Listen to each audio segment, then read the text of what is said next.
আওয়ামী লীগ সরকারের নজিরবিহীন দুর্নীতি এবং স্বজনপ্রীতির ঘটনা নথিভুক্ত হওয়া উচিত এবং তা গবেষণার বিষয় হতে পারে বলে উল্লেখ করেন ডক্টর মোহাম্মদ ইউনূস। সুইজারল্যান্ডের দাভোসে ওয়ার্ল্ড ইকোনমিক ফোরামের একটি সম্মেলনে এই মন্তব্য করেন ডক্টর ইউনূস। তিনি আরও জানান, বাংলাদেশের মানুষ যদি স্বল্পমেয়াদী সংস্কার চায় তাহলে নির্বাচন হবে এবছর শেষে, আর দীর্ঘমেয়াদী সংস্কার চাইলে নির্বাচন হবে তার আরও ৬ মাস পর। সংলাপে ডক্টর মোহাম্মদ ইউনূস বিগত স্বৈরাচারী সরকারের অপকর্মের কথা তুলে ধরেন।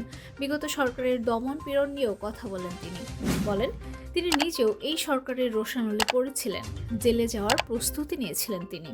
এরপর সংস্কার কমিশনের প্রস্তাব এবং জুলাই অভ্যুত্থান নিয়ে তিনি কথা বলেন। ডক্টর মোহাম্মদ ইউনূস বলেন, গণ অভ্যুত্থানের সবচেয়ে বড় পরিবর্তন ছিল সমাজের সামগ্রিক পরিবর্তন। তিনি আরও জানান, সংস্কার করা হবে কমিশনের রিপোর্টের ভিত্তিতে। বাংলাদেশের তরুণ প্রজন্ম নিয়ে নিজের আশা ব্যক্ত করেন ডক্টর মোহাম্মদ ইউনূস। ভোট দানের সর্বনিম্ন বয়স 16 করার পক্ষে তিনি বলেন, পরিপক্কতার ক্ষেত্রে 18 এবং 16 খুব একটা পার্থক্য রাখে না। বর্তমান শিক্ষা ব্যবস্থাকে ত্রুটিপূর্ণ বলে উল্লেখ করে প্রধান উপদেষ্টা বলেন, বর্তমান প্রজন্ম উদ্যোক্তাদের প্রজন্ম এবং আমাদের শিক্ষা ব্যবস্থা সেই পথেই পরিচালিত হওয়া উচিত। ডক্টর ইউনূসের মতে, সঠিক সংস্কার এবং তরুণ প্রজন্মের অংশগ্রহণই বাংলাদেশের ভবিষ্যৎ নির্ধারণ করবে।